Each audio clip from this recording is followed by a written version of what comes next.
What's going on, Puckheads, on this beautiful Saturday afternoon as we welcome you into another episode of Pens and Pucks. I'm your host, Jordan, and I'm joined by my other host, Nick. How you doing today, Nick? Good, brother. What's happening? It's been a little while. It's been a Bro, it's been little a while. while. Your Yeah, face. yeah. I think you were snoozing on trade deadline Oh, that day. fuck. Bro, that was like, sh- shoot me, bro. Yeah, but you've been And busy then, with and then we end it, and yeah then everything starts piling I, on. And it's like, what yeah. the? We saw that coming, right? Oh, my God. Yeah. Yeah. I got one for you. So I know you've been busy with the NFL draft and whatnot, right? Mhm. So I got the number one pick for this year's draft, and he actually plays on the Penguins. And his shoulders are huge. Can be a linebacker. We know who we're talking about. Come on, say the name, Jordan. Big Bobby CC. I saw Erie and did you have what feed did you have today? I had AT&T. Okay, so did you hear Erie and Mears talking about, oh, this is the best hockey I've seen him Oh, play, contract year, da da da da. I'm like, yeah. oh god. I think Ari might be his agent. Maybe he's pushing Yo, for a big I'm not even percentage. lying, bro. Rob Rossi sent like a survey out on Twitter, Mhm. and it was about like rate the broadcast teams and like, you know, bro, I gave Mearsy a scathing review, bro. I'm like, the guy has no charisma whatsoever, dude. Like hearing him call him, I said I didn't think we'd find someone with less charisma than Paul Staggerwall, but here Oh, we are. yeah, but listen, Staggy was awesome. Like Yeah, at halfway least he through, called a goal well, like well. yeah, he called the goal well, but halfway through, a couple Ryan Cokes, he was just rocking the mic. That's why he likes Staggy, right? Like red face and all, intermission. But Oh my god. yeah, Yeah, so I don't know. Speaking of the game today, we Mm. go back and let's review the Penguins and the Devils a little bit. First of all, what are your thoughts on how this series played out? Because obviously we did the clean sweep, but as well, the Dolph it's the you know where my Here mind's at. we go. You know There where we mine's go. at right now. There we go. The Penguins are first in in the division right now. Obviously, they have a game in hand on the Islanders and Washington, and they're only a point ahead of Washington right now. But I mean, brother, we've watched them slowly climb the ranks since we started doing this podcast. Mhm. What are your thoughts? We'll get into today, but what are your thoughts on the previous games? Well, like you said, it's great to see them sweep the Devils. That's what they had to do. Where the series before that with the Sabres, we split the series there and we lost 2 points, which might bite us in the ass at the end of the season there. But we got the job done the last three games, which was great to see. I think, the first game there where it became a little bit of a pond hockey game where A the final 7-6 score was victory? Yeah. 7-6 victory. They did a better job on the second game or in the second game, closing the door going into the third period. And then today again, I just the last couple of games in terms of just putting the foot on the pedal and just playing on your toes throughout those 60 minutes is key to Penguins hockey. And again, they gave up some key quality opportunities there in the third period today. And almost your boy there, Nico Hischier, almost put that in to tie the game at the end there. A little too tight, a little too tight for my liking. But again, the Smith I, was solid. The I, Smith was solid today. Yeah. I'll speak. I like it tight. So Do you? Yeah, you like the game's tight, do you? All oh, right. we're talking Well, about hockey games. Okay. yeah, yeah. Okay. But in terms of I think there was a couple of really really good points today with the Penguins team. I thought the Jankowski line cycled the puck well. I'm not really a big fan of that line, but I thought they played well. And then Carter's line had a good game today. Carter They've been potted one again. Yeah, Carter Part one again. I think Zucker was definitely one of his better games today. He was moving his feet, he threw his body around for a mid-sized guy. There was a lot of good cycles down low, which we had some territory throughout the game. Again, I would have liked to see that throughout the 60 minutes, but take the 3-game sweep. We're in first place.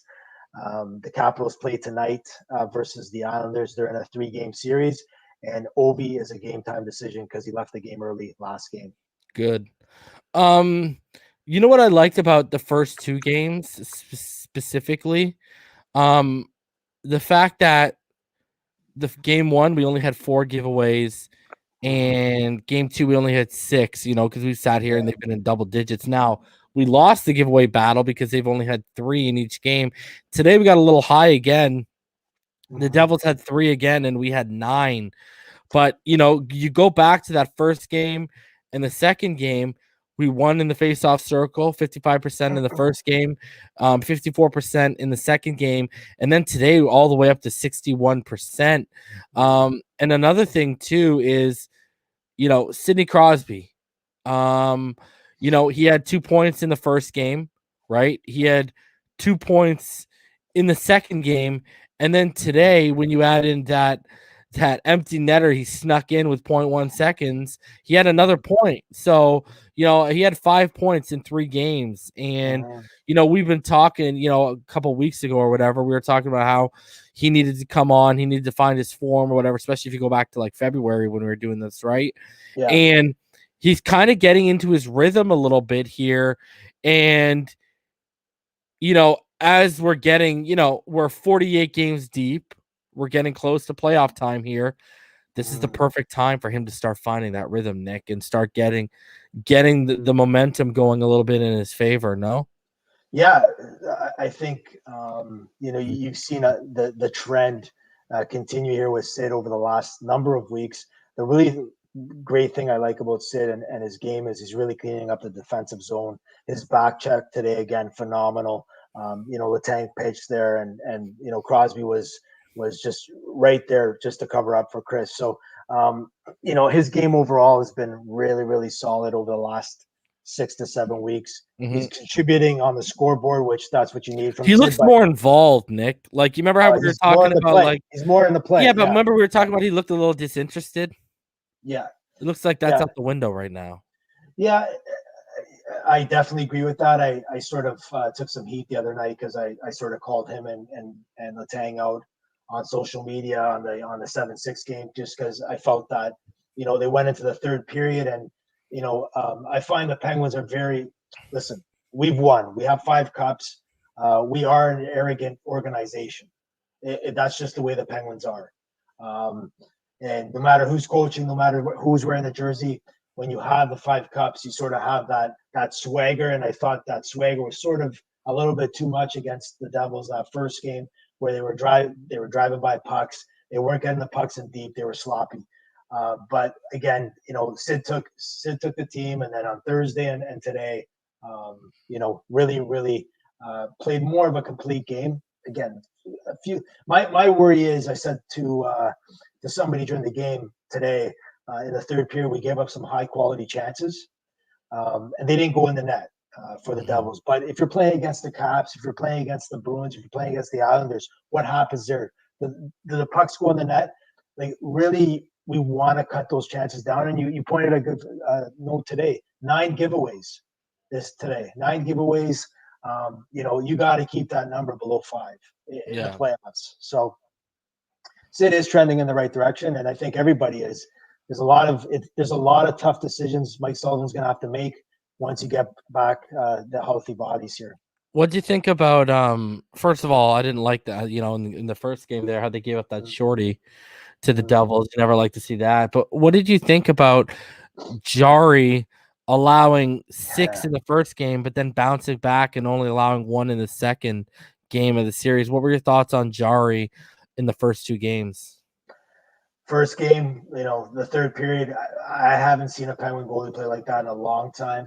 You know, everything was going in, low blocker side, short side. He tried to score there when it was 7-5. What happens? Gives away the puck, ends up in the back of the net. It's a 7-6 game. You know, that was we were the first team in NHL history. I posted this on Instagram. on pens and pucks. First team in NHL history to give up 6 goals in the third period and still win ever in the NHL. So not really a good stat to have, but I think his bounce back game was better in the second game. Still, I think March was Casey DeSmith and Jari were on top of their game. Right now, DeSmith looked a little, he looked good today, but his recent outings have been a little shaky. Jari, a little shaky. Do I have full confidence in this duo going into the playoffs? I'm sort of borderline right now, Jordan, with that. What did you think about Brian Rust was a big contributor in these 3 games. Like Sidney, he put up 5 points as well. What are your thoughts of Brian Rust as how he contributed? And another player I wanted to ask you about in this series that I'm interested to hear your take on. What did you think about the play of Jason Zucker in this series? Well, let's go back to Rust here. I think again, Rusty's been playing with an edge. He's first to the puck. We all know this about Brian Rust. He's a streaky player. We have a couple players on the Penguins like that, but he's playing really well. He's moving his feet. He's first to the puck. He's making good reads. He's back checking. Today he took a couple holding penalties. Again, you got to stay away from that because that could hurt you in the playoffs. You got to know when you take that one hand off your stick and you're holding that player over the shoulder, you're normally going to get that 2-minute holding call. I do think he's playing well. I think the whole line's playing well. Jake Getsel went into this game with an 8-game consecutive point streak against the Devils. That line overall this year against the Devils, Rusty Getsel and Crosby has simply destroyed them. They put up numbers. I think you have like 12, 11, and 13 with all 3 players. So they really took advantage of. I like to call it point night or point game. When you play those guys are licking their chops. They want to build up their points and add to their stats for the year. Sorry, the other guys you were asking about, Jordan? Jason, what have you thought? What did you think about Jason Zucker since he's come back? This is to me, this was his best game so far. He was engaged. He threw his body around. Like I said, he's not a big guy, but he had a couple big hits. He had a huge hit in the third. He fought. You see a little jam in his game, which is great. That's what the Penguins need. The Penguins need some jam going into the playoffs. You're going to play against some heavy teams like Boston, the Washington Capitals, and the New York Islanders. You got to have some jam. You got to be ready. Did your did you get a lump in your throat and your heart almost sink down to your ass when Nico Hischier had that chance in front of the net there? Yeah, I think my converter was going to be thrown through the TV if we gave up that lead, to be honest with you. You were thinking of me when he missed that, though, weren't you? I was. I thought maybe he had like one of those. I got the voodoo on him, bro. Yeah, that's what I was saying. He put the voodoo right into his back when he shot that puck, right? So, yeah. But like you said, I think it's nice to be in first place. Things could change tonight. But you gotta like what we're seeing right now, and the majority of the Penguins games. And I think Kapanen, since he's come back, he's flying out there. If he had a leg injury or foot injury, like they're saying, wow. I thought you were gonna say, did I sort of have a heart attack when Kapanen hit his face head first on the ice there? I'm not sure if you saw it. With like a basketball, man. I'm like, here we go, concussion. He's out again. But he's a pretty tough kid, so he came back. Any update you can give the people on Evgeny Malkin right now? Well, he is skating with the team, non-contact jersey. Rossi did report yesterday via Twitter that he wants to get in at least 5 to 6 games before the playoffs. So looking at that, you're probably looking at the series coming up after Boston. Yeah. Okay. So that's where you'll probably see him. Rumor has it, Tanev's skating too with the taxi squad. So is Freddie Hockey, Goudreau. Rumor has it that Tanev had a separated shoulder. That's the rumor. So I think he came back early when he had that upper body injury, and I'm not sure if it's the same shoulder, but he looks good. They showed him on the telecast today, taking some shots and fooling around with the boys with the taxi squad. So nice. Slowly but surely, the team's getting healthy. And like I said, and we can talk about this, later on in the podcast here, is what does Sully do? What does Sully do with the first line power play? What does he do with the four lines? Let me ask you a question about before we go on to the next topic here. Is that Jeff Carter? We haven't had a podcast since the trade deadline. So, what are your thoughts on Carter's play so far? That trade's working out, isn't it? Yeah, I sort of. I'm a fan, bro. I'm a fan. I'm not a fan of him at center. I got to be honest with you. You want to play him out wing? I want to put him out wing. I think his foot speed, his defensive coverage has been suspect. But I'm going to give him a mulligan on that because he was playing the right side in LA when he came to the Penguins. So, I like Jared McCann at center. I like him using his wheels. It's sort of when you put McCann on center, it's like you're caging a lion, right? He wants to go everywhere. And if you watch McCann in the Penguins zone, now playing with that line with Carter and Zucker, McCann's sort of all over the place, which worries me because then you get sort of lapses in the defensive zone. D get open, they can come into the white ice, they have opportunity there, and that's where the Penguins sort of have to structure themselves in the defensive zone. I'm trying to remember the stat I heard Erie throw out about McCann today. Mm-hmm. What's that? Oh, well, he leads the team in power play goals. Power play goal 7, right? With 7 or something like that. Yeah. So do you think Evgeny, when he comes back, it's going to shift Carter to the wing? I don't know. I think Sully has it in his mind that you're going to see Sid, Gino, Carter, and Bluger at the center position. Because my question to you would be why wouldn't Sully put McCann at center with, Carter on the right and Zucker on the left right now? So I think he's fooling around with that. I think he likes that idea. I think he's got that.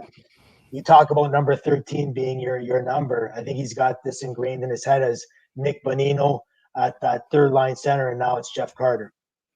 Mm-hmm. All right, so the next series coming up for the Penguins is against the Boston Bruins, who are currently sitting 4th right now. And, right now our power play is clicking the 8th best in the league at 23.3%. They're at about 20.9. Their penalty kill, though, 85.7%. It's the 2nd best in the league. We're the 22nd best in the league at 77.6. Again, we saw it when last time we faced them. They're dominant in the face-off circle, right? They're first in the NHL, 55.5%. We're 19th at 49.7. And then when you talk about goals for over games played, goals per game, we're averaging about 3.44, which is 2nd in the NHL. They're averaging 2.87. But the goals allowed, they're 6th in the NHL, allowing 2.5, and we're 14th, allowing 2.79. Marchand and Crosby, they're the 2 leading point getters for both teams. They're both the leading goal getters for both teams, too, heading into this game. And Bergeron over his last 5 games is +9. You got Tuukka Rask right now, probably going to start against us. First of all, my question to you is, do you go back to Jari? 100%. I had a feeling that this was going to be the way the goaltending played out in this series with the Devils. Being it's a back-to-back game this weekend with the Devils and the Bruins, I think he had Smith being the starter today and Jari, going to Jari. I think he has in his mind Jari's going to be the number 1 guy for the playoffs. So tomorrow's a big game. The interesting thing about tomorrow's game is that Bergeron left the game yesterday against the Sabres with a I believe it's an upper body injury, if I'm not mistaken. So he's questionable for tomorrow's game, which will be a huge loss for the Bruins because that is a pivotal game for both teams. The interesting part about this game tomorrow is it's going to be the first time we see Taylor Hall in the lineup for the Bruins. So that what have you thought of him since he's joined them? Yeah, he started off with a bang there. First 2 games he got 2 goals. He had only 2 goals. He only had 2 goals with the Sabres going into Boston when he got traded. It does listen. You know what? Adding Taylor Hall, even though he's had a brutal year, it does add offensive flair to your lineup. now they sort of can go with that Bergeron line, and you have Krejci with Hull and Smith. So they have now two solid lines. Last time we played the Bruins, they beat us 7-5. So it'll be interesting to see what happens tomorrow if we can minimize the goals against. I really want to see the Penguins the next 8 games here is really, tighten up, because we went for a stretch there in March before we got into April where we were only allowing 2 goals against or less in the games we were playing. If you look at April, Jordan, we've had 2 games alone where, again, I just said Boston has beat the Penguins 7-5, and then you go back to the game against the Devils, we allowed 6 goals. So in 2 games this month, we've allowed 11 goals, which is not where we want to be going into a playoff. And these next 4 games, you got a back-to-back with the Bruins, and then you got a back-to-back with the Capitals. Mm-hmm. You sweep these, you put yourself in that driver's seat for first place, I think. Yeah, I 100% agree with you, but I do think though that there's 2 positions the Penguins have to get into here for the playoff run, and if we want to have a chance of getting out of that first round, it's first place or it's second place. Bottom line, we need home ice advantage for the playoffs. We are an awesome home team, and that is going to be critical to get out of that first round. The worst thing you want to see, Jordan, 19-3-2 at home, like absolutely crazy. But the worst thing you want to see is us going to play in Washington the first 2 games, or playing in Long Island the first 2 games. Not a fan of playing in either or. So catching first or second has to be top of mind for the Penguins this last little bit here. And over the last month, we've become an over 500 road team too. Yeah. So, sure. But I understand what you're saying, how critical that is. The thing with playing, and especially if you want to play Boston, because historically we're not that great in Boston, right? So, yeah, all about that. Jordan, you look at either 3 teams there you're going to face first round. It's going to be a slugfest. It's going to be, it's crazy how in the NHL, a good team always gets knocked out the first round, and you're going to have 2 solid teams out of the East Division getting knocked out first round this year. Another pivotal thing for the Penguins is after this, if they do get out of the East here, is you put all those 4 teams in that pinball machine, and now you're looking at the teams with the best record will play 1 versus 4, second versus 3. So these points are huge coming up for the Penguins, because not only if they get out of the East, how does it look for them when you get into those conference finals? All right. You wanted to take a look at the playoff race right now, currently in the NHL. And clearly the top 4 teams in the East right now, Pittsburgh, Washington, the Islanders, and then Boston. In the Central, you got Carolina, baby, at the top, Florida at number 2, Tampa at 3, Nashville at 4. Nashville's creeped up from the cellar.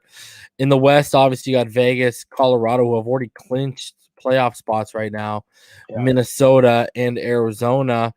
And then when you go down to the North, you got Toronto, Winnipeg, Edmonton, and Montreal rounding up the top 4. Your thoughts on how the playoff race is shaping up right now? Well, we'll start off with I've been really, really keeping tabs on the Central Division right now with Carolina, Florida, and Tampa Bay. That's again a slugfest, spicy Dog meatball, spicy sausage, whatever you want to call it. It's a dog fight. Oh yeah, you love the sausage, huh? Yeah, well, on a bun from the street vendors, okay, there, pal. But in terms of looking at Nashville, like you said, we were talking way before the trade deadline that they're going to be one of the teams that maybe some teams would fleece to get some good players. Well, remember Ryan Ellis was rumored to everywhere, right? Right, and Rocco, big Rocco there. We were looking at him too. That would have been a big, huge addition to the Penguins. But because Chicago's just the bottom's falling out under them. Right. Yeah. with that being said, though, you do have one team that I'm a believer in, is that the Dallas Stars. They're at 46 games played. Nashville has 49 games played. There's a 4-point difference. So I really think it's going to come down to the Stars and Nashville getting that 4th spot. Man, Tampa, Florida, Carolina. I was thinking that Florida would sort of take a little bit of a decline through the season, but they've been steady Eddie. They got 30 wins this year. I think the addition of Mr. Hornquist with his leadership and his passion has definitely, Huberto's having a great year. Barkov, their goaltending has been solid. So that division is going to be fun to watch in the playoffs as well. But I think it's going to come down to Nashville and Dallas.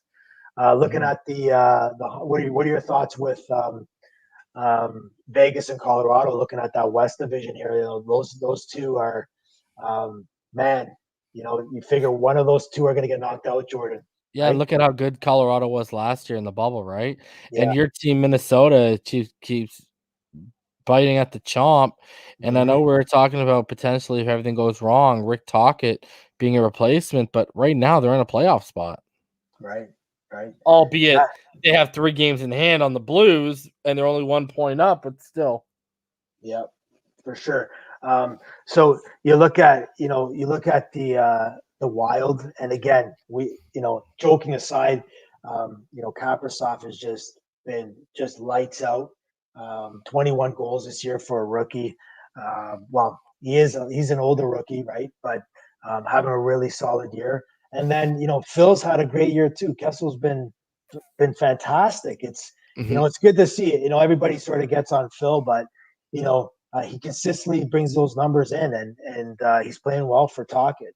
But that's a slugfest. You have like teams like even LA. You look at LA; they're 5 points away from 4th place. You look at San Jose, and you look at St. Louis.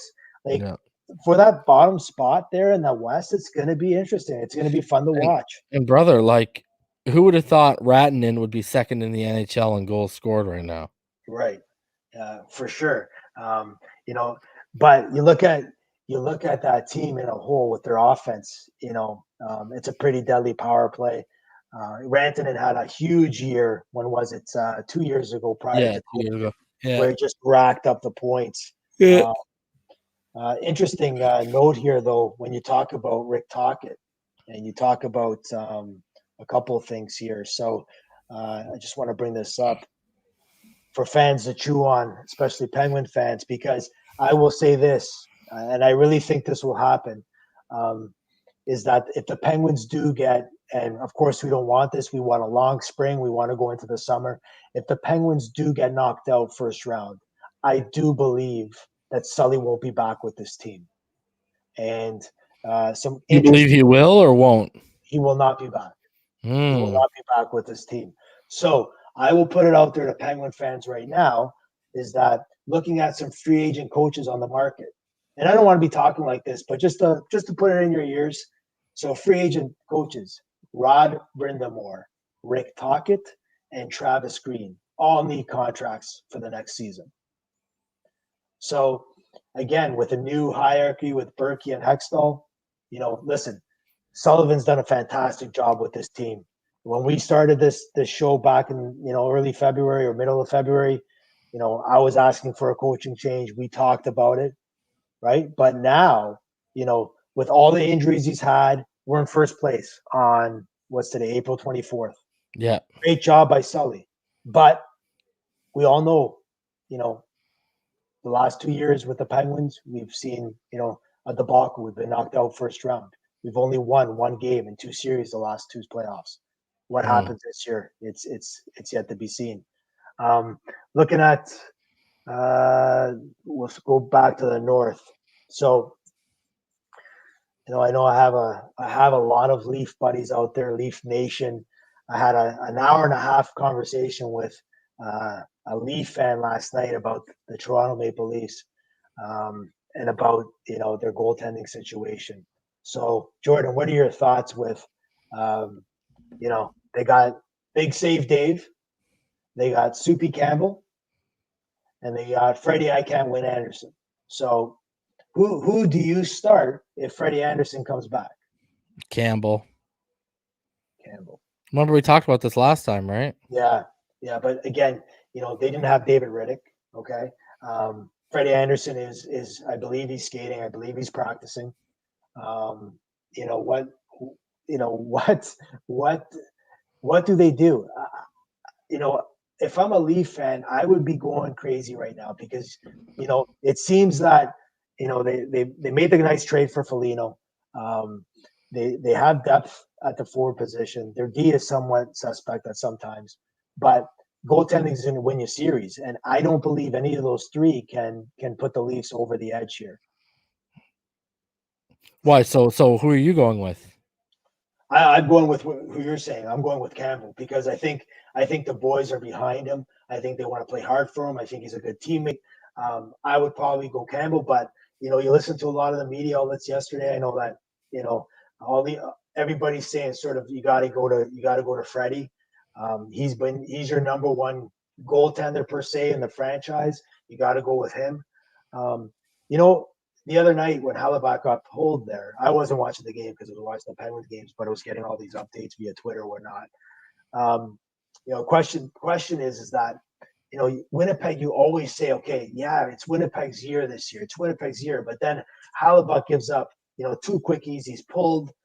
That was the game where they have to show that they can compete with the Leafs. The Leafs are number one in the North. And all of a sudden, Hellebuyck gets pulled. And you're like,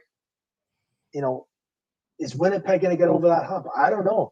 Connor McDavid, again, I don't like McDavid, but I have to say one thing is that the guy is unbelievable. He's offensively gifted. He's amazing. He's a player that just is spectacular to watch, gets you out of your seat. But is Mike Smith going to get you out of the North? No.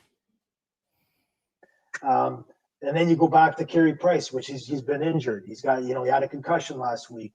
Will he be ready to go? So to me, in the North, if you want to win it, your goalie has to get on a hot streak, and he's got to win your series because I don't think right now, if you were to ask me, any of those four teams that are in there, except for Carey Price, can win you a series. What do you think?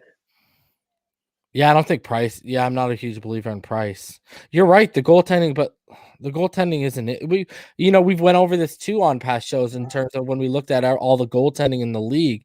Mm-hmm. The thing is, there's not a lot of sure things. Yeah, for sure. For a lot of these good teams. Mm-hmm. Mm-hmm. Well, again, Jordan, we've seen it before with our cup runs. You had Fleury, you had Murray. Okay, you had even as crazy as it sounds, you had Zakov come in the pipes there when Murray and Fleury went down for us the first series back. I believe it was in 2016. I think it was. Goaltending is going to make it or break it for any team that wants to win the Stanley Cup. You can have all the offense in the world, but at the end of the day, if you don't have the guy between the pipes that can win you a series, you ain't winning jack shit. So goaltending is going to be key to any of those teams in the North to get over that hump and get out of that division. Yeah. Yeah. Right. So let me ask you this. Mm-hmm. Is Marc-Andre Fleury the most guaranteed thing in terms of when you talk about goalies heading into the playoffs with any team right now? Wow. Or like a Vasilevsky? That's a good question. So I would put Vasilevsky and Fleury 1 and 2 there for sure. I think those two are the ones that, and if you want to add, again, you add a Robin Leonard to the mix there. He's got to be up there too. Vasilevsky for sure, and Fleury. I think those two. And again, can Marc-Andre Fleury and Leonard, whoever it is, can he get Vegas over the hump and win that Stanley Cup? They've been to the finals the first year of existence with the franchise, but can they win that cup run or that cup series? I like Vegas. I think they're deep. I like the addition of Janmark to their team. Man, they're a fun team to watch. It's crazy. We talked about this before, how an expansion team from their back end. Look at their two goalies. Their two goalies from their back end to Peter Angelo to Theodore. And then you got up front, like again, one of the most underrated hockey players in the National Hockey League is Mark Stone. The guy is unbelievable around the net. He is a captain and a half. I'm a hockey fanatic. I sleep, eat, and crap hockey, and I'm watching all these games, and I'm watching these Vegas games, and boy, they are a fun team to watch. And Mark Stone is a hell of a captain. Yeah, I agree too. Mark Stone's is, you know what, man? You remember when people questioned that signing? Oh, yeah, because of how much money they gave him. Yeah, but again, he's a guaranteed 20 goal guy a year. Yeah, he's solid all around too, right? All around, yeah. So playoff race, man. If you're telling me pick the 4 that are coming out each division, I'll give you mine. Maybe you give me yours, and let's go. Go. Let's go. So I'm going to pick Tampa Bay. I agree. I agree with that. Yeah. I'm going to get to the Penguins the last one because I'll save it, baby. My heart might hurt by saying whatever. So I'm still I'm still going to go with the Leafs out of the North here. I'm going to pick the Leafs there. And then the West, I'm going to pick Vegas.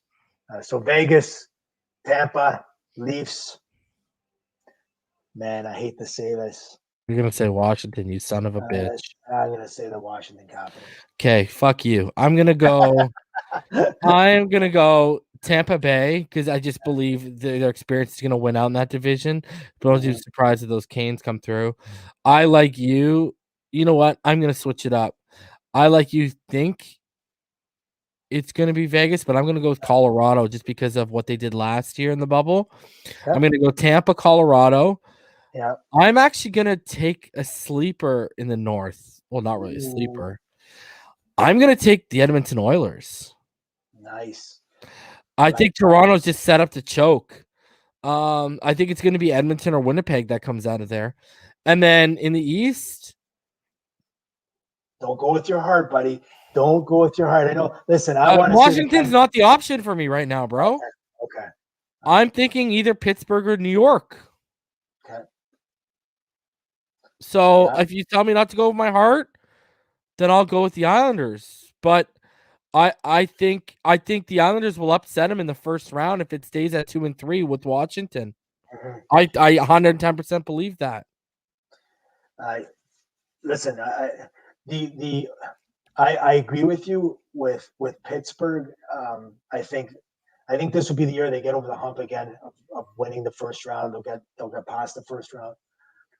But again, they could play Washington, and then Washington could be out. The interesting team, though, if you look at the East here, and if I say Pittsburgh, Washington, Islanders, Boston, Jordan, who has the best goalie? Say that one more time. Who has the best goalie in the East? Pittsburgh, Washington, Islanders, or Boston?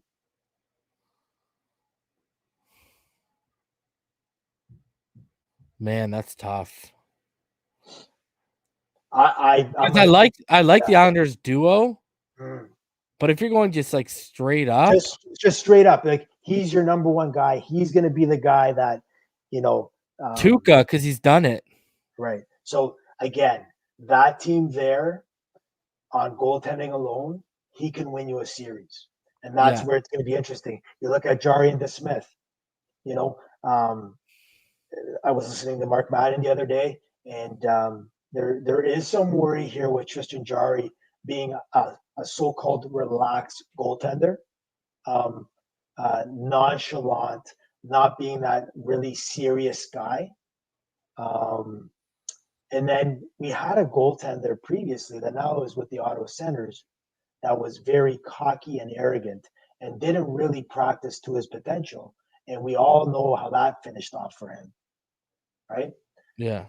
So, again, if I'm looking at the best goalie in the East, I'm looking at Rask for sure. So I agree with that. I wouldn't say bye-bye to the Boston Bruins quickly in this playoff. Yeah, I mean, and because of how responsible they are defensively, right? You know what I mean?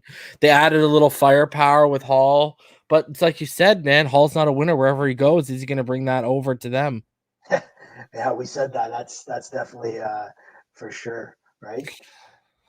So a couple things before we move on, because we gotta talk about Sidney Crosby for Yeah, a go little ahead, bit. bro. Because I just got I got the update literally just now.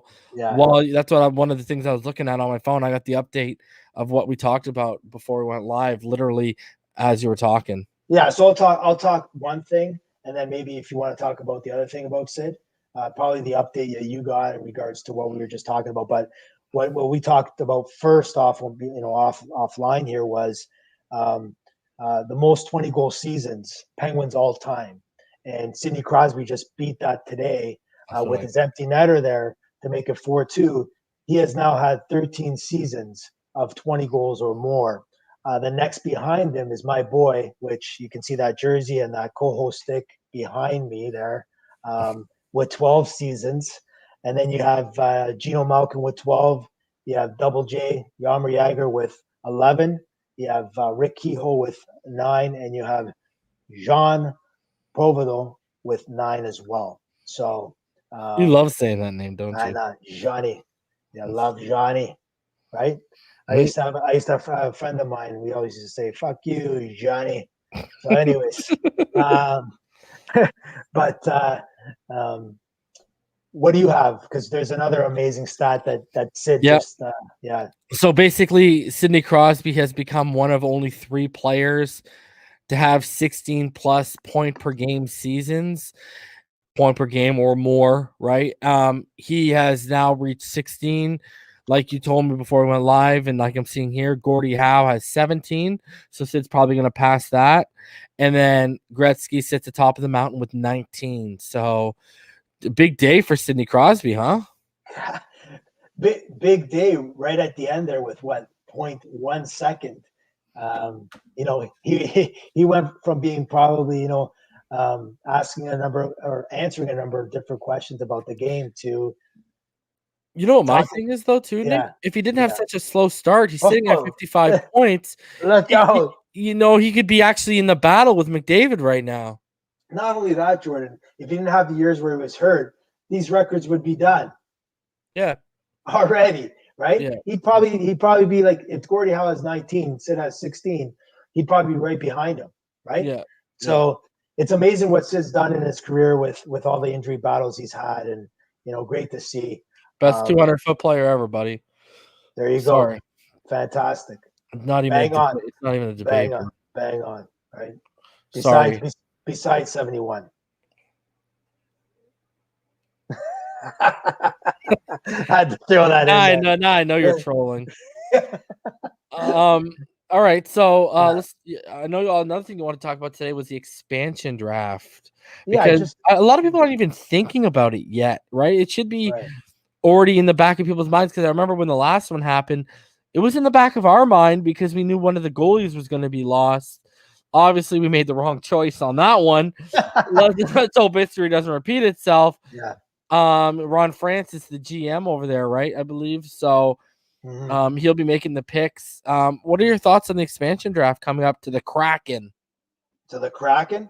So the reason why I brought this up is because of actually the goalie we lost to the Vegas Knights, and that's Marc-Andre Fleury. And the reason why I bring this up to you today, and I wanted to discuss this, was the fact that Marc-Andre Fleury is part of that tandem with the Vegas Knights of Robert Leonard. I'm not saying Fleury or Leonard are going to go to the Seattle Kraken, but what I'm saying is that the conversation I had with a Leaf fan last night is I brought up, if the Leafs want to ever have a chance of getting to the conference finals, or even getting over that hump and getting to a Stanley Cup final, is their goalie that they have to go after in the offseason is Marc-Andre Fleury, because the Vegas Knights have to protect one of those goalies. So I would guarantee that one of those goalies, Jordan, is getting traded before the draft.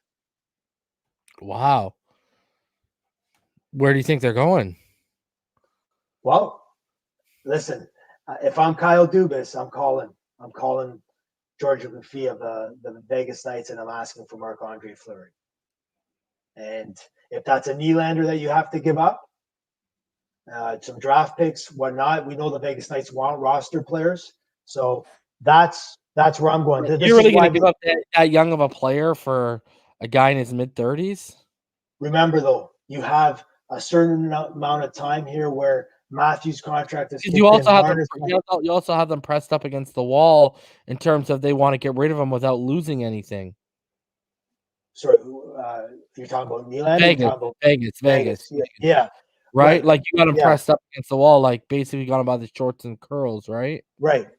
So, but for Fleury to even have a sniff at coming to the Leafs are back up against the wall with salary cap issues too. So you have to look at that too, right? Now you have to remember one thing is with Matthews and Marner and their contracts already kicking in. You know, are we going to see Matthews at the end of his term fly back to Arizona and play for his hometown? You have to take advantage of Marner and Matthews now. You know, that rumor's been floating around forever, since like even before the extension came for Matthews, that him going and playing for the Coyotes has been there. Like, you really think there's some legs to that? I definitely do. Because he'll be a god in that city if he brings them a Stanley Cup. He'll be a god as soon as he comes there. He'll be a god. Not only that is that who wouldn't want to play in Arizona for the weather and all the fun stuff that comes with Arizona, and also too, you're under the radar playing there. You're in Toronto. You're in the mega city. There's 50 reporters. But the reason why the expansion draft is this, Jordan. So and this is sort of a teaser. We'll get into this later on with our podcast or whatnot. But if I'm coming back to you and I'm saying to you, you have two options, and these are the two options when you're protecting players, okay, for the draft. You have, and I know you're a draft guy. You love it. You've been doing all your Dolphin shows this week about the draft the last couple of weeks. So I'm going to put this out to you. We really don't have to discuss too much of it, right? But maybe our next podcast we can definitely talk about this, or heading into the draft. So each team has two options for the expansion draft. You can either protect 7 forwards, 3 defense, and 1 goalie, or you protect 8 skaters, non-goalies, and 1 goalie. So those are your two options. And there's definitely more logistics that come into that. No movement clauses, no trade clauses, all that stuff. And we can look into that with particular I'd do players. the first one. I'd put the Smith up because I know they're not going to take him. Well, I believe the Smith's contract too is up too. So, but he's a guy for sure, Jordan, that I could see Ronnie Francis nabbing as a backup, because he'd be a perfect backup for the Kraken. He's proven himself this year. I had doubts about Casey, but man, he's been solid. I think he's a good teammate too. I'm not protecting him if I bring No, him you're back. not. No, 100% you're not. Right. So you're looking at that. Okay, let me ask you this: what surprise name do you think would be unprotected? Well, again, depending on the no movement clause, is Jason Zucker. Right. And the reason why I say that is we all know that I had conversations with somebody about the Penguins today during the game, talking about younger players on this squad. This will be a young team going forward. You have the Jared McCanns, you have the Caspi Kapernens, you have the Jake Getzels of the world, you have Rusty that's still in his, sort of like later 20s, mid 20s. A guy like Zucker, I could see being unprotected. A guy like Pettersson being unprotected, even though he's a younger player, though. I can't see them leaving Dumo, but that's the surprise guy that I would see as Zucker, is being one of those guys that is unprotected. It's $5.5 million. Now, if you're looking at, and this is where it gets interesting, Jordan. Today, I posted or did on our story on Instagram here, is that Taylor Haas of DK Sports. I'm just getting here to it. Just give me one sec. So scouts that were at the Penguins Devils game today, guess who was top? Say that again. Scouts that were in the building in Pittsburgh today for the Devils and Penguins games. Okay, today, Seattle was top. Seattle's been there all week watching the games. Okay, so you have Seattle there, you had Buffalo there, you had Nashville there, you had Anaheim there, you had Detroit there, and you had San Jose there tonight for scouts, or for today. So Seattle's there. Seattle's cooking on the Pens because they know that they might be able to grab a legit top maybe in their mind a top 6 forward, a top 6 D, and a legitimate backup goalie. So, like you pointed out when we just started talking about this, nobody's really talking about it. I think the reason why nobody's talking about it is because this season's been so up and down with the pandemic, with COVID. And then you're looking at, because if you remember when Vegas, the expansion draft for Vegas, like that, it was like the talk of the town here. Like everybody was talking about it because you knew it, I knew it, that, everybody's saying Fleury was gone. He was going to Vegas, and that's what eventually happened, right? But it's going to be interesting to see. Let me ask you before we go soon here. Your thoughts on when Geno Malkin comes back in the lineup. You pointed out today, you heard a stat that Bob Erie made a comment about Jared McCann having 7 goals on the PP on the power play, leading the Penguins in power play goals this year. And now he took over Geno's spot on the power play since Geno's been hurt. Do you take McCann off that first power play unit? They're going to, bro. We wouldn't, but they're going to. And you know what? Like, it doesn't come down to what we do. It comes down to what we know Sullivan's going to do. Yeah. So, again, you look at Bob Erie for the first time even said it, and so did Mersey on the telecast. He said, maybe you go with Geno on the second line, right? And then, Erie never says that stuff. He usually is like, well, you got to have Geno back on that first part. But, they've been going on such a pace and on a roll. And McCann is not afraid to shoot. If you look at his goal today, it wasn't a shot from the point, but he crashed the net. He almost put his head right into the post. So he's playing at a high level on that power play. Another question I have for you, if you're looking at the Penguins, Jordan, going forward here, is when you have Malkin and Gaudreau and Tanev come back, being that said that Gaudreau is the odd man out of those two, because those two will automatically be put in the lineup for the Penguins. Who do you keep in the lineup on that last fourth line? Who's your fourth line right now? I like the line that you've been talking about the whole way with Bluger and Tanev. And Czar, correct? Yeah. Okay. Why? Who are you taking out? No, you know what? I think it's you're going to have those three playing together. And then, like we said, if you have Carter at the third line center, who is, his wingers? Is it Zucker probably? And then is it, who is it? Is it Erod?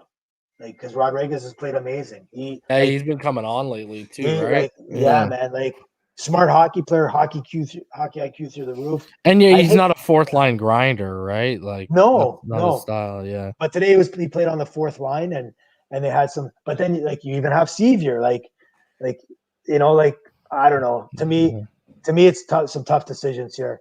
I just hope that he puts in the right guys here, because at the end of the day, that fourth line, Jordan, those bottom 6 players will be the key to getting over that hump of the first round, to getting to that conference final, to winning the Stanley Cup.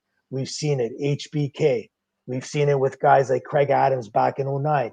We've seen it with guys like a Scotty Wilson, okay? Carter Roney, number 37 back in the day. Josh Archibald of the Edmonton Oilers now. Those guys, those plug guys, make it or break it to win the cup. Not the top 6. It's the bottom guys. The bottom guys that contribute that one goal every game. Matty Cullen, Dad, another guy, right? So don't look at the top 6, Penguin fans, going down the stretch. Who are you going to be your bottom 6? Those bottom 6 will either have you smiling in the playoffs, or we'll be doing another cry after losing the first round. Mm-hmm. All right, man. So you got some final thoughts before we get out of here? Big series tomorrow. I can't wait. The Devils series, 6 points, a lot of fun. Hippie, hooray, we won. But I want to see us against the Caps. I want to see us against the Bruins. I want to see how we play. I want to see if we can play Sully's way. Teams we know are going to be in the playoffs. Yeah. And see, Jordan, like Sully says, you got to play the right way. Yeah. All right, man. So yeah, guys, we will be back sooner or later because next week's a super busy week for myself. So we'll figure it out and we'll be back. But until then, during these crazy times, especially if you're living in Canada, stay happy, healthy, and safe, puckheads. We'll see you next time.